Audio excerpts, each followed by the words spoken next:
I think let's go ahead and get started. I'm sure a few others will be joining us, but thank you to everyone who is here now. Appreciate you being here. I'm really looking forward to this next presentation in our Insights on Agricultural Land Access and Stewardship series, which is hosted by the Agricultural Land Equity Initiative at the California Strategic Growth Council. I'm Camille Frazier. I'm the program manager for the Agricultural Land Equity Initiative. I'm joined by my colleague Caleb Swanson here, who's going to be helping with Zoom and all that good stuff. Thanks to Caleb. We help to administer the California Agricultural Land Equity Task Force, which is a public body of 13 members. You'll see 11 of those members here in this photo, who are currently working and have been working since 2023 to develop recommendations for the governor and legislature of California about equitable access to agricultural land in the state for food, fiber, as well as traditional stewardship and cultural resources. So that report of recommendations has gone through a few iterative drafts. The August 2025 draft of that report is now available. You can use this QR code or the link that Caleb is putting into the chat to access that draft, as well as a lot more information about our task force. And we encourage everyone to follow along. This speaker series complements the work that the task force is doing by bringing in speakers who are addressing issues that the task force has been interested in or is considering for public presentations and discussion about relevant issues. So today, we are very excited to have three fantastic speakers with us, all of whom are agricultural ombuds in different counties in California. So I'm sure we'll be hearing a lot more about that. But thank you to you all, and welcome Carrie McGrath, Eliza Emilio, Julie Morris, and Vince Trotter. Excited to talk with you all. As I understand it, Vince will be doing a presentation, and then there will be time at the end for questions and answers and discussion with the whole group. So I'm going to stop share at this point so that Vince, you can go ahead and bring your slides up. Thank you so much for being here, all of you. Great. Thank you, Camille. I'll go ahead and put some slides up here. And hopefully folks are seeing that. So my name is Vince Trotter, and I am the Agricultural Ombuds with UC Cooperative Extension in Marin County. And I am joined today by the three other agricultural ombuds or farm buds or ag liaisons. Sometimes we have different names, but similar roles. It occurred to me actually with all four of us here on the call, we don't have a designated survivor out there. If something goes wrong, the entire ombuds community of the state of California. But we'll stay positive. Just as Camille said, I'll give a short presentation kind of outlining what this role is, and then have time for questions and answers, at which point I'm hoping Carrie and Eliza and Julie will be able to bring their perspective and experience to it. The reason why we're here, giving this presentation was that looking at the task force's recently released recommendations, noticed that there were a few places where regulations and regulatory burden is called out as one of the, or some of the significant obstacles to secure land tenure. And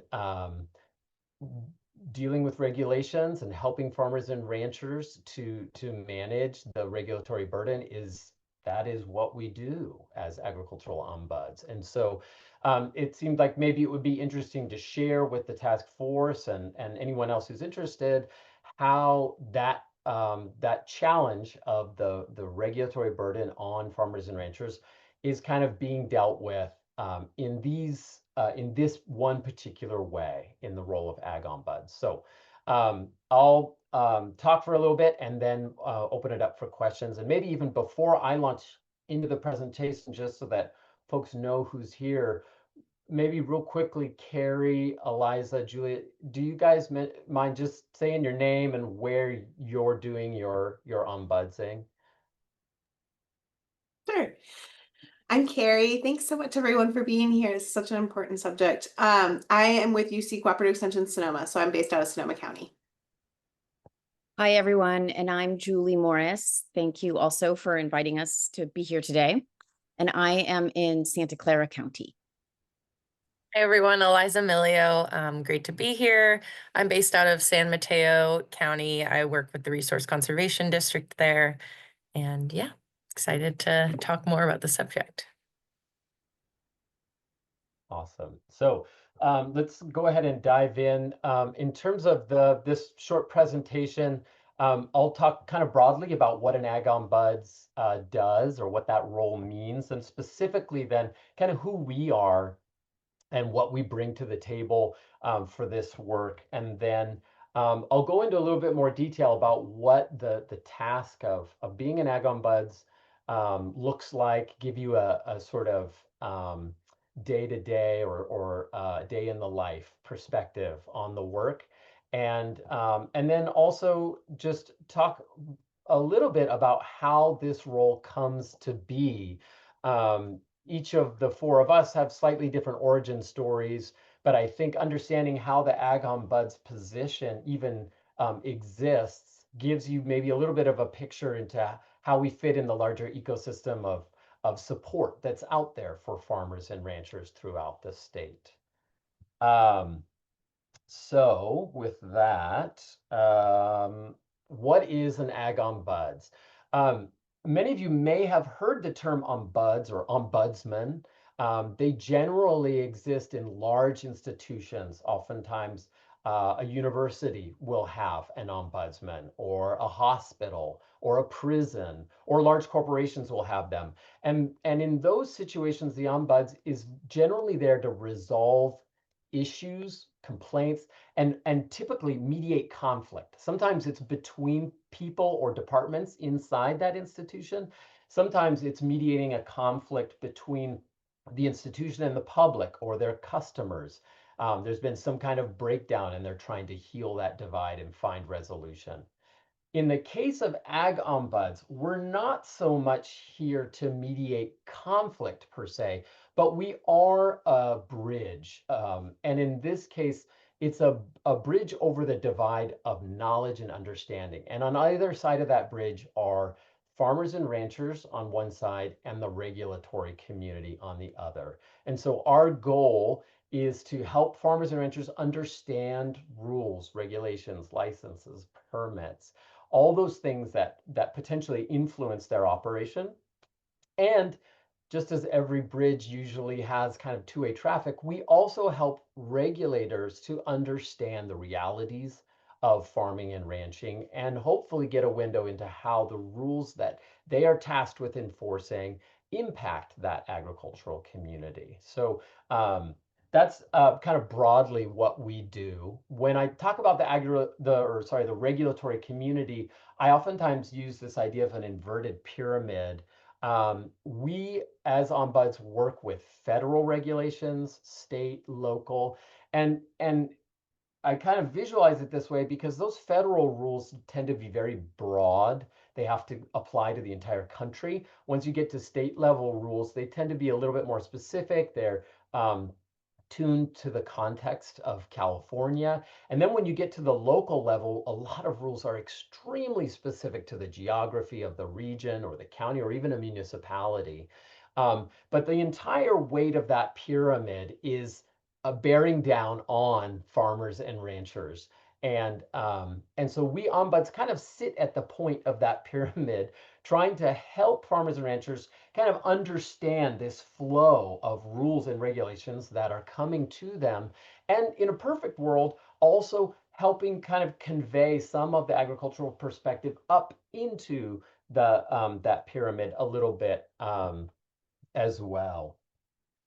So the kinds of things that we work on, I sort of cluster into these three groups, one being changes to existing operations. So longstanding farms and ranches may be building a new barn, or they may be implementing some new manure management system, or perhaps even they're introducing a new product, a value-added enterprise, or chasing a new market. In those cases, any one of those things could imply a new rule or regulation or require a permit or a license. And so we're there to help them to do that. We also oftentimes work with new operations, and that primarily takes the form of helping that new farmer or rancher understand maybe the opportunities of what it is that they're trying to do, and think creatively about where they could take this new operation, but also understand the limitations so that they can build for success. I really think that as someone is embarking on a new enterprise as a farmer or rancher, I try to help them see sort of where the the guardrails are, so that they can start in such a way that once they get down the road, they're well positioned to succeed. And then in addition to those changing operations or new operations, a good chunk of our work is just around understanding and translating out the whole spectrum of rules and regulations that affect agriculture. That means as new rules come online, we're trying to sort of get the word out. And so that oftentimes isn't about any one operation, but rather the entirety of the ag community, or maybe a whole sector. Broadly, all three of these are really, to my mind, about helping farms and ranches to adapt.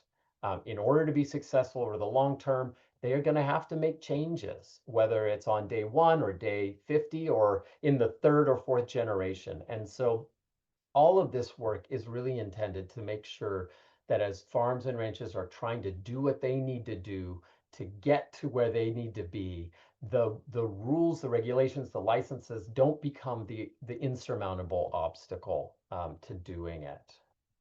That's kind of where the bridge metaphor works in a slightly different way. If you think of a farmer rancher being on one side of the bridge and where they need to take their operation on the other side, there can be any number of obstacles that are flowing under that bridge. And one of them that we're trying to help them get over is where a rule or a regulation, a license, a permit, some bureaucratic hurdle might feel like it's standing in the way. And so we're trying to get them to the other side. So that means that our mission at its core really feels like economic development in a way, because we're helping rural communities, our farming and ranching communities, keep their operations going instead of getting stymied by the complexity or the seeming impossibility of coping with the many rules and regulations that inevitably come into play. And by helping them build successful operations, then we are keeping ag land in agriculture and helping those producers to make educated decisions along the way. There are also maybe some intangible benefits that I think come from having an ag ombuds on the ground. One of them is that sometimes we can help be a voice for producers in regulatory spaces. Because I am on the phone almost every day with someone at the county level or the regional water board or someone at the CDFA, I get to know those folks, and it means that they may also turn to me for help in understanding what a given rule might mean for the ag community in my area. Sometimes if a new policy is being written or a rule is being changed, I can bring together farmers or ranchers and say, hey, let's get them in a room so that you can ask them their needs, concerns, their fears, their challenges, and shape policy based on what you can hear from them directly. And so there's a way in which having an ag ombuds helps facilitate the voice of agriculture into some of those spaces. And through that, hopefully there's some relational benefits, people getting to know each other, feeling maybe like on either side of the bridge, They're not complete strangers. Those things are a little bit hard to measure, but I think if we're doing our job in the best possible way, those relationships improve. In order to do that, though, I think of these as being the top 5 sort of characteristics, the qualities that we bring to the work. And I would say that 3 and 4 are absolutely core to our work, that we are neutral, non-enforcement people, and that we provide a measure of confidentiality to folks so that when they call and say, I'm trying to do X, is that legal? Do I need a permit? They don't have to worry that they are exposing themselves to a regulator or creating a vulnerability for their operation just as they are thinking things through. And so while ag ombuds are not all housed in the same places, the 4 of us, 3 are located at the UC Cooperative Extension Office, 1 in the Resource Conservation District. In the past, we've had ombuds in SBDC. What's really key is that we are part of a neutral sort of host organization, and so that fosters trust that that this is a safe place for them to get their questions answered. Just thinking about the 4 of us ombuds, we bring to the work and sort of build on a lot of experience. I think the number 1 question, or one of the very common questions that people ask is, are you a lawyer? And in this case, unless people have diplomas that I don't know about, no, we are not lawyers, but we are farmers and ranchers. We all are or have history as conservationists, educators, and facilitators. Many of us have experience in the nonprofit space as technical assistance providers to farmers and ranchers or small businesses. So there's a lot that feeds into those qualities, that creativity, the empathy, the diplomacy. Oh, wow, diplomacy for sure. But it comes from, I think, in many ways, a broad spectrum of experience that we marshal for the work.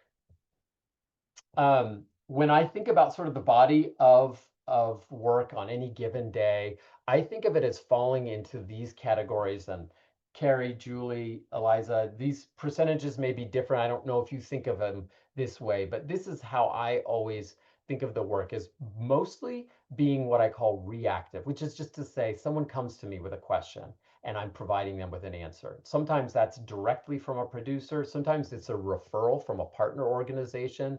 Maybe the NRCS is helping someone with an EQIP grant and they realize, ooh, there's going to be a permit required to do that. Let me get you in touch with Vince so you guys can think that piece through. And sometimes, the opportunity is sort of spontaneous. I try to stay in touch with farmers and ranchers, get out in the field, check on people, and it may be that kind of unexpectedly we realize, oh, let me get an answer to that for you. So that's kind of the bulk of the work. And then there's this other category that I call proactive, which is really not about any one inquiry that's come to me. It's that work of sort of tracking new rules, seeing where policy is changing, whether that's locally or at the state level. It's that work of getting to know people in the different agencies, either because I'm pestering them for an answer on behalf of a rancher, or because I'm trying to understand something well enough to explain it to a larger audience.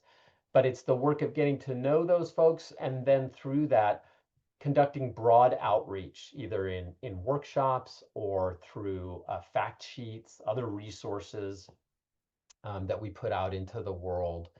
And for example, sometimes even bringing farmers and ranchers into regulatory spaces so that they can share some of their own perspective. So as Ag Ombuds, we're responding to inquiries as they come in, but I like to think we're also looking sort of at the big picture, trying to think of ways to highlight opportunities or bring, understanding in to folks that might not be thinking about it in the moment. And in terms of who we're serving in that work, I think it's safe to say that Ag Ombuds work with all segments of agriculture, livestock, dairy, specialty crop. I work with folks who are growing perennials and folks that grow annuals. I work with small operations on, a quarter of an acre and some that are on hundreds, if not thousands of acres. I work oftentimes with owner or operators, but I do also get a chance to work with employees. I've done workshops, for example, where there's a new rule or they're trying to implement a new practice. And really the right people to work with are the folks that are in the field. And so we bring employees together to explore some deeper understanding of a process. I would say that my work tends to skew a little bit towards newer operators, in part just because they've got more questions. They might be starting from scratch and they don't have the same maybe parent, grandparent, or extended family to draw on. And so oftentimes from getting questions from new operators, I think that a lot of my work is with smaller diversified operations, in part because the diversified operations just bring more complexity. Value added products alongside crop production, alongside maybe 3 different market channels, that's going to bring in a whole lot more rules and regulations to sort of understand and navigate. So that complexity means that oftentimes I'm working with folks in that diversified space. And smaller operations just have potentially fewer assets to draw on. They may be leasing land, they may be bootstrapping the operation. And so hiring a lawyer at $500 an hour to ask a question is not an option. And so we're someone who can chase down answers, hopefully, and help them get to where they need to go. And then this last bullet, I like to think that we're probably all in the technical assistance space asking ourselves, is there anyone we're missing? Are there ways in which we've gone about our work and perhaps, not served the full spectrum of clients? And I think that's definitely true for us in the Ombuds community. I think that there are, great opportunities for us to help folks who lie outside of maybe some of those traditional resource networks, people who aren't already working with a feed consultant or working with a pest control advisor, someone who doesn't have a lawyer on retainer or an accountant or even maybe a bookkeeper. And so we can provide that, that resource up to a point, and then hopefully connect them to someone who can take them the rest of the way down the road. And, just going back to that bridge metaphor, if bureaucracy and administration can feel like that fast flowing river between a farmer and where they need to be with their operation, a language or cultural divide is another potential barrier. And if our job is getting producers to the other side of whatever obstacle lies between them and success, then language or cultural difference, forms not being in their native tongue, that fits perfectly with what we do. So this presentation, these slides are based on one that I gave in 2020 at a conference explaining the Ag Ombuds role to farmers and ranchers there. And at that time, I went into my calendar and I said, okay, here's everything that was on my calendar the day before I came to the conference. And so I listed it all out. And I was, talking with folks related to ag worker housing, both within the ag community and within the permitting community. I was helping set up field trials, working around one rancher who was trying to introduce a new feed supplement and needed to know the FDA rules around something like that. I was helping a new slaughter plant navigate regional water board regulations, talking to insurers to help people understand insurance obligations. It covers just like an incredible swath of topics and territory. And I think this last one here about the CDFA's Healthy Soils program actually touches on a vein of this work that for me, and I'm guessing for Carrie and Julie and Eliza as well, has grown over the years, which is just this idea of helping farmers and ranchers gain access to programs like grants, incentive programs, disaster relief. I think because we spend so much time in the complex language of rules and regulations, it lends itself to also navigating the complex administrative procedures of, you know, filling out a grant application or navigating the process of getting help from the FSA during the drought.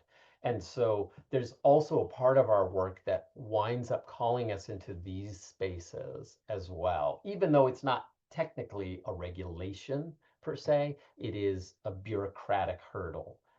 And so it fits with what we do.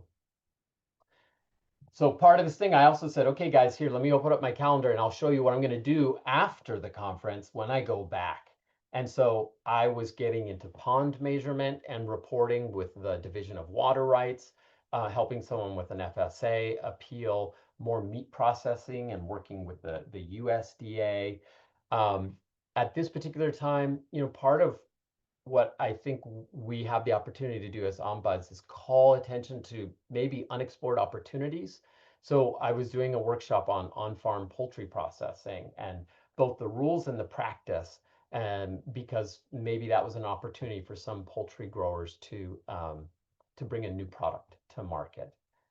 Again, just a lot of different topics for a lot of different segments of agriculture, because as ombuds, we're not restricted to one.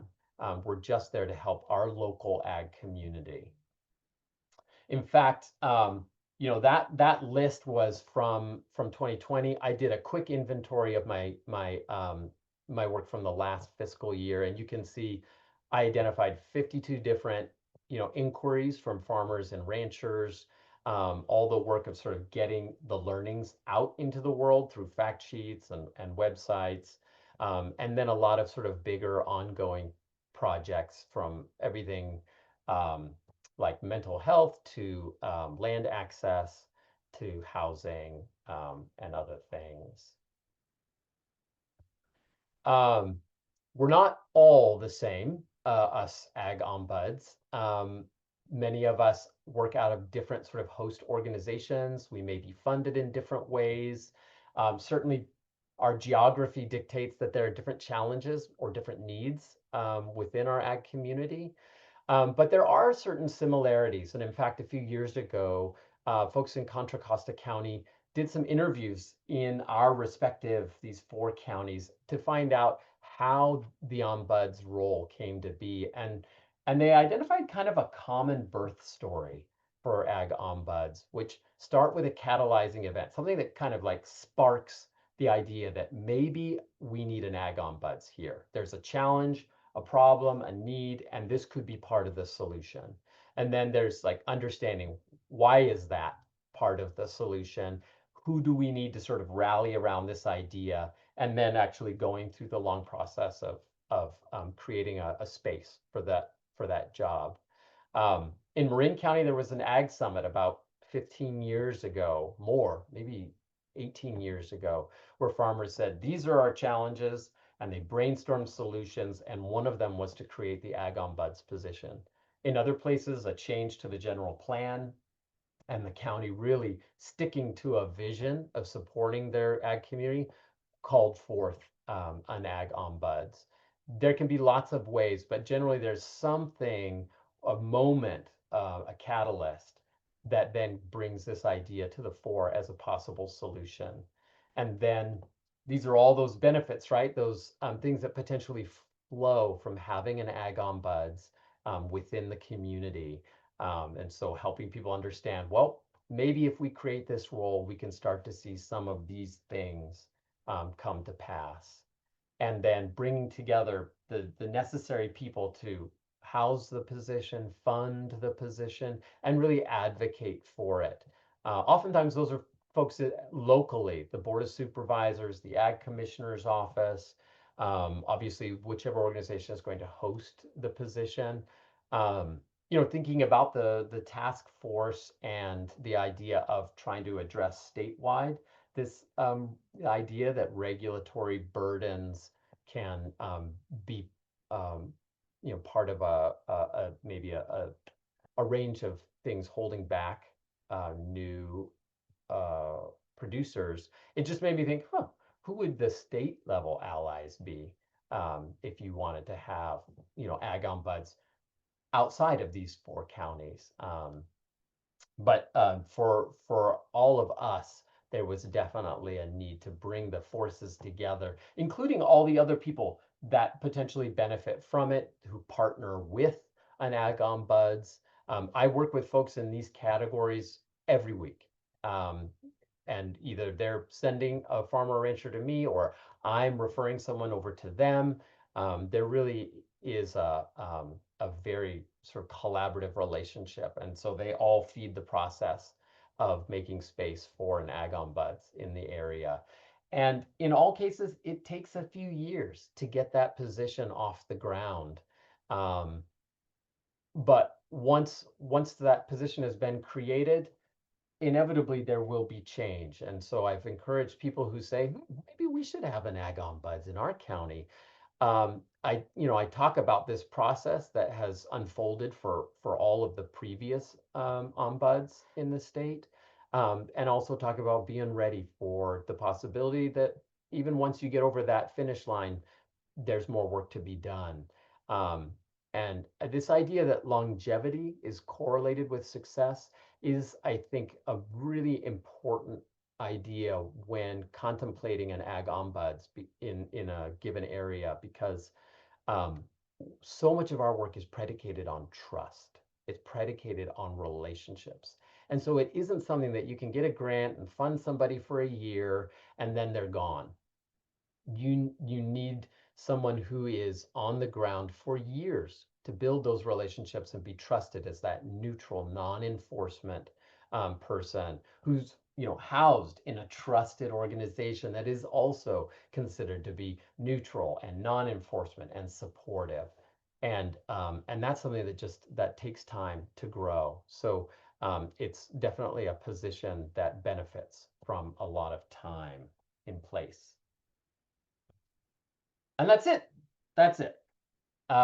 This is, the 4 of us and our contact information. Certainly, I know all of us make ourselves available. I'm sure Carrie, Julie, and Eliza have gotten calls from people probably all over the state at one time or another, even though we each have a county that we serve. So our contact info is here, but just want to maybe transition into a question and answer period for folks who have things they want to know about the role. Thank you so much, Vince. I'll open it here. Anyone is welcome to jump in with a question, a comment. Any of our other ag ombuds people, feel free to jump in. You can either raise your hand if you'd like, use the chat, or it's a relatively small group, so also just feel free to jump in.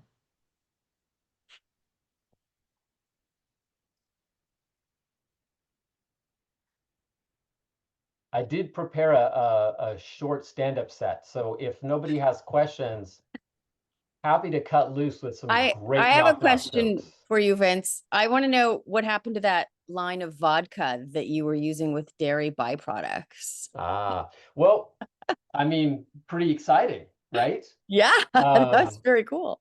I mean, I think invariably, and Julie, Carrie, Eliza, you guys probably have had this experience. Like, part of our work is to kind of like think big with people, take them down the road, see where it leads them. And sometimes it's gold, and they run with it, and there's big success.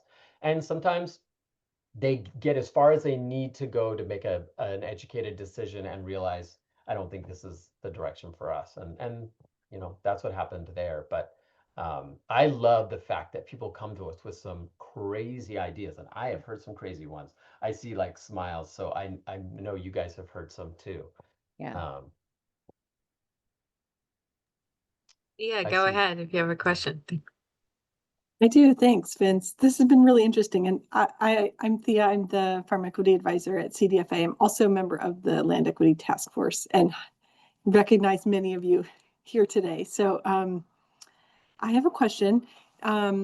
Vince, we and the others, ombudsman as well, we often field different questions like you're referring to. And I'm wondering what sort of flexibility is there to be able to provide training or be that liaison or that bridge to other local government agencies. I find that we get a lot of questions from farmers and ranchers about regulations, but they may not be within the ag space, but maybe in public health or maybe with permitting and other things. Where are you also able to offer that type of training or technical assistance to, or building awareness of agriculture? I think you mentioned that earlier, within other local government agencies. This has also come up in the context of the task force in terms of barriers to getting access to certain types of land that might be available.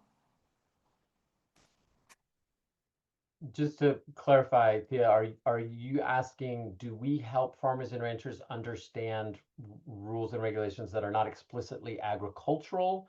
Or are you asking if we help people within the regulatory world who aren't explicitly working with agriculture? They might be tasked with public health or something seemingly not related.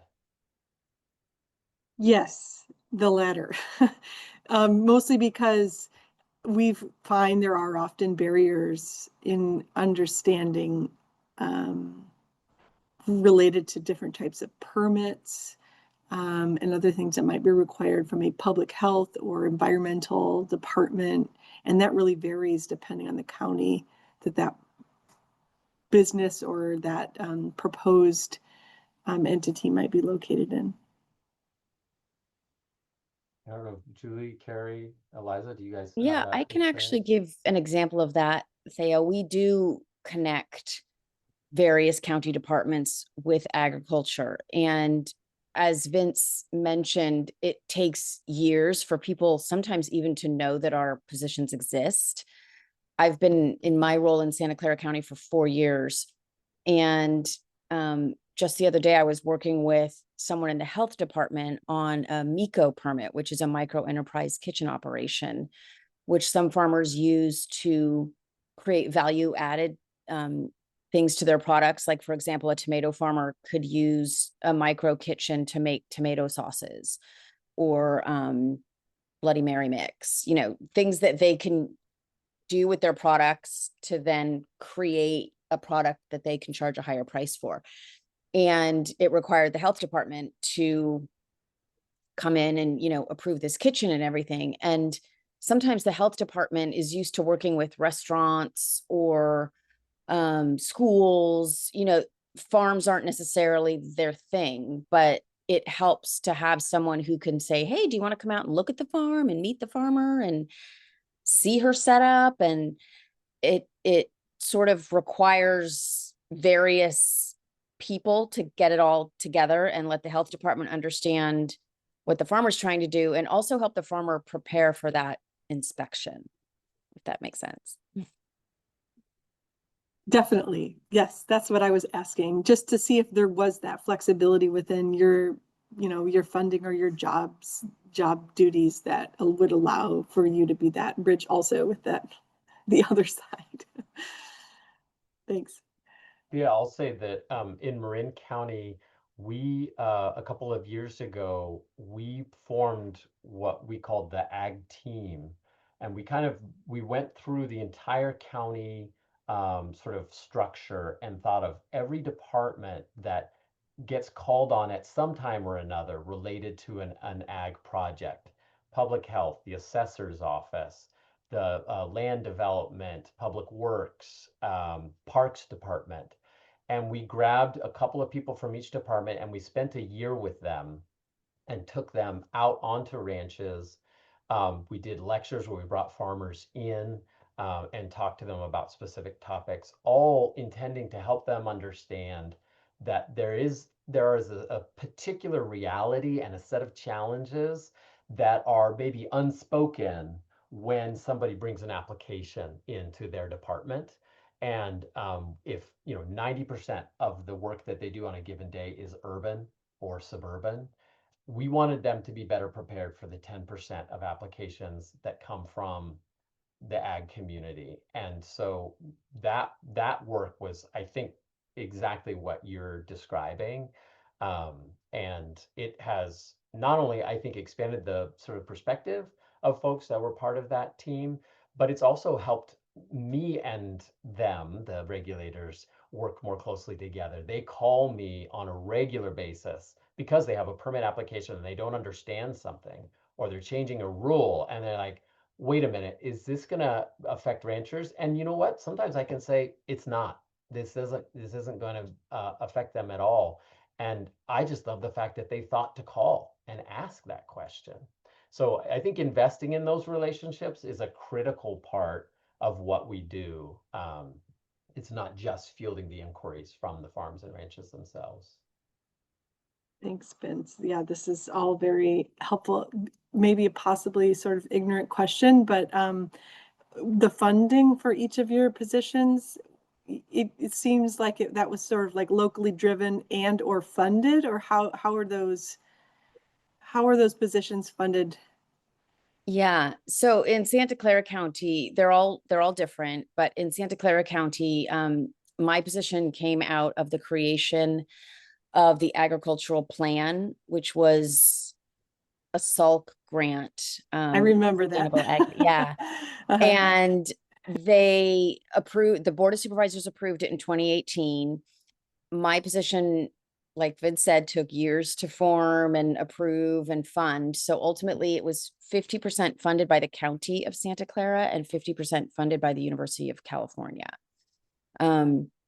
It's on, I think it's on a 5-year contract. It mirrors our contract with the county. So you see cooperative extensions often have contracts with the counties that they serve. And my position is kind of rolled up into that contract. So it is really sort of a joint effort of both the county and the cooperative extension extending its mission to, make sure that research being done at the University of California is pushed out into communities. So I always tell farmers, sometimes they'll say to me, who do we pay? Because, I would have had to pay a lawyer to help me do all this. And I said, your tax dollars are paying for me. Thank you.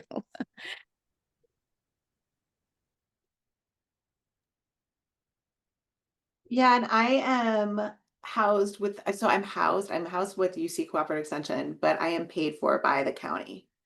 So I think it was maybe 14 years ago or 15 years ago, they decided to include it. And so that's just been going forward. But I think I'm the only one that has that where like 100% it's getting paid for by the county. But it's nice because I'm not a regulator, so I don't have to use my Sonoma County email. Yeah, I guess mine is similar in that the county does pay for my role as the ag ombuds person, but I'm only 20% in that time. So the other 3, I believe, are full-time in this role. And so the 80% of the rest of my time is at the RCD. I'm the ag program manager. So as you can imagine, there's so much overlap in these roles that it's not always like a fine line between, me serving as this role versus this role, but more trying to make sure that, there is this 20% really dedicated to the piece of, working between the county and the farm folks. But 20% time obviously means there's just like a limitation to the amount of work I can do. But it is a 5-year recurring contract with the county directly. Thank you. Very helpful. Thanks.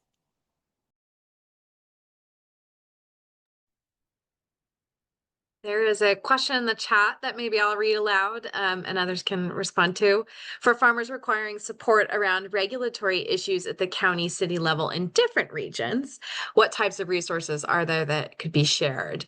And I know, Julie, you responded with a link there to the website that has resources there, but I am wondering what kinds of resources in other regions do you see as parallel? So maybe if you can speak to that. And then I have a follow-up question to that I'll put out here, which is given that there are 4 ag ombuds people in the state, Do you see a path the state could take that would increase that to be full coverage statewide? What would that take? And do you have suggestions for how that would happen?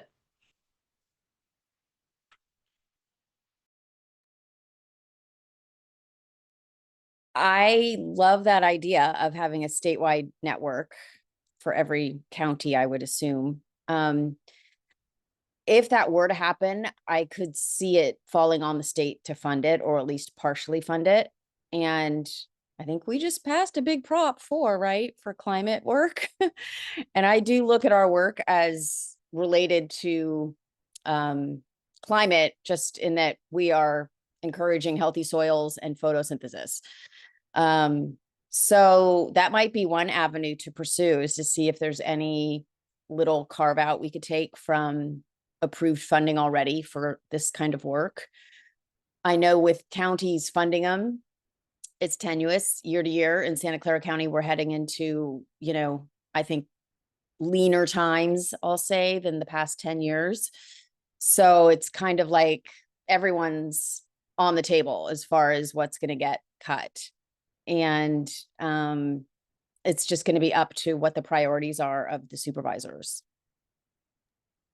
Yeah, I think my initial instinct is the tricky thing about sharing resources across the state is just that, obviously, as you all know, like the local scenarios vary so much, and especially like the ag makeup, regulations, even between just our 4 counties, there's so much variation in how things get done. So Vince's point of sort of longevity being key is really important. I'm 2.5 years in this role, and I still feel like there's so much to learn. So, the idea of institutionalizing these roles so that they can be established in the long term. I think one of the biggest barriers to that is probably funding. And then so yeah, I mean, we would welcome, I think, this being more of a statewide program. And I think in the meantime, UC Cooperative Extension does have obviously a lot of offices throughout the state, and same with RCDs. We're in most counties, and I think like there's other great organizations as well. But I think in terms of resources at the local level, like those entities are still bound to have probably some insights. But yeah, I think the regulatory piece is where it gets really tricky.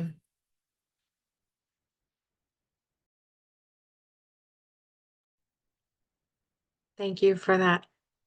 Are there other questions anyone would like to ask? I see a few comments in the chat. Anyone is welcome to come off mute and share those, or other questions from the audience.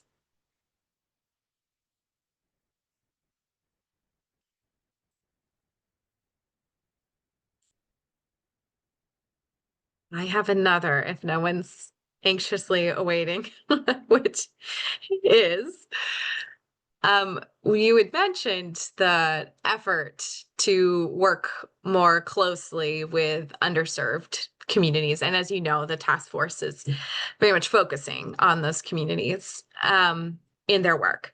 And I was wondering, Vince, you mentioned some of the barriers, language being a big one, and then just also sort of different resource access, different pathways forward for those communities. I'm wondering if you could highlight what kinds of solutions you have seen or models, basically just what would you like to see happen that would make your work with underserved producers all the easier, the more effective? What would you need to do that piece of the job well? Maybe that's a very tough question, but maybe somebody has an initial thought.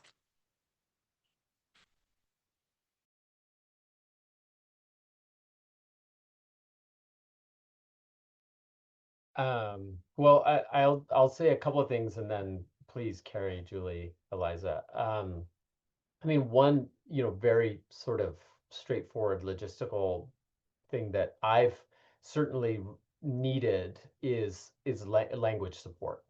And so I've been able to, but primarily get assistance with Spanish through initially our county had a contract for interpreter services that I could then access.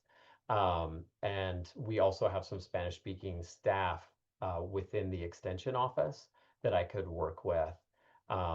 And so there's the simple fact that language support.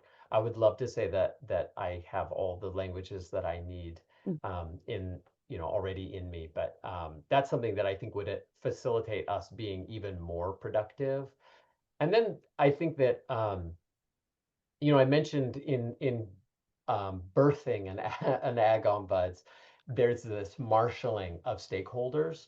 And I think the same thing could be said for the work of ensuring that folks in underserved communities, populations that might be following a different path to land, the same thing has to happen. And so in the same way that I've, gotten to know people in different regulatory groups, I'm constantly trying to network with some of the nonprofits that aren't necessarily even serving farmers and ranchers per se, and B, aren't necessarily in any way regulatory or concerned with regulations, but they are serving people in the community that have an interest in farming and have no idea how to find their way onto land. And so those partnerships are really critical. I think it's how probably every technical assistance provider who supports agriculture today does it, right? Nobody's got all the answers.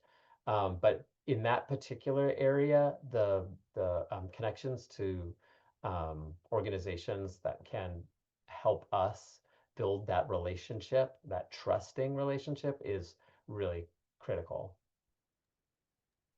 We also in Santa Clara County depend on our bilingual, trilingual in some cases, staff to help us with outreach to Spanish-speaking farmers. And we have a large Asian community here in Santa Clara County. I'm going to give a shout out to Chi. Sorry, Chi, I'm going to call out Zoo from the California RCD. She used to work with us in Santa Clara County. And she developed an amazing WeChat channel with all the Asian growers, which our team still uses today. And it's on fire all the time with what's going on in the Asian community. Chi, if you want to say anything, jump in. Thank you, Julie. Yeah, thank you. Julie, I always know your position, and I know you do a lot of wonderful work helping the farmers to stay compliant with a lot of regulations. I know the work that you're doing, but I didn't know that your work is connected with Ombuds. Ombuds is a new word to me. So at our last August Land Equity Task Force meeting, when I heard about this Ombuds, it's totally new to me. But after today's education from all of you, I know now, finally know that is a fantastic model for helping the small farmers. Thank you. Camille, you asked what might help facilitate more of a spread of this position. We might have to work on a different name because admittedly, ombuds, it's hard enough just to say, and it's not necessarily a name that means everything. That's why I think maybe Julie is maybe better known as a liaison. I know in other places they've been called the farm buds. So we could all brainstorm maybe a better title, as long as people understand what we're here for. Yeah. Oh, go ahead, Chi. Yeah, and I see that RCDs and UC Cooperative Extension can be two example of the host organizations to host those positions, because both of those two organizations are deep rooted into our community, and we have bilingual staff in most of our RCDs and on the UC Cooperative Extension too. So Yeah, that's actually kind of what I was going to say, is that I think a big part of being effective, especially with underserved communities, is being able to kind of like meet them where they're at, whether that's like, you know, visits in person, obviously language skills. We do a lot of like community meetings, like those types of things. I think just being embedded in these organizations lends itself towards, and also as Julie pointed out, like the cost or the lack of cost, that these are free services is really important. My biggest barrier, I think, and I can just keep harping on this, but is not being full time. I think that piece that Vince was talking about of the 30% sort of proactive, like that's the part of the role where you're seeking out kind of the folks that might be harder to reach or haven't tapped into the resources yet, and kind of drumming up more just like appropriate accessible resources. So I think that's something that has been really hard. So I think also as we think about like how to make this program more universal in the state, knowing that like, some real time is needed to be dedicated. Like, so a part-time role does kind of limit in that way. I saw Ruth put in the chat, the idea of the word navigator, and I think that actually is a good sort of way of conceptualizing the work. I feel like our work could end at an answer to a question. Is this legal? No, it's not. Or do I need a permit for that? Yes. Here's the link to the permit. But I don't feel that I've done my work if that is as far as I take it. So, navigator makes sense to me because invariably I'm helping folks understand if they're going to pursue pathway X, they're going to need to talk to someone in this department. They're going to need this form. They should have already done this work back at the ranch because it's going to come up when they get 3 steps down the process. I'm trying to help them see where decision A and maybe decision B, C, and D could take them. We aren't, and I do sometimes have to make this distinction, we aren't expediters. There is a whole industry of people who will say, what is it that you're trying to do? Okay, I'll get that permit for you. I know all the right people. I'm going to get it done. And those are not free. And we're not expediters. And there is always a limit to how far I can take a process. But through the relationships that we have with people in different agencies, like I'm able to get someone into the room to talk to the person who's going to maybe process their application and find out what red flags, occur to that regulator before they submit an application. And so there are ways in which we can get people a good ways down the road, even if we're not going to do the actual work for them. We can do a lot of hand holding. Thank you so much, all 4 of you. Looks like we're right at time. What a wonderful presentation and discussion. Really appreciate the time and looking forward to continuing discussion with the task force about this. Thank you so much. Thanks for having us. Thanks for having us. Thank Bye, you. everyone. Yeah, thank you.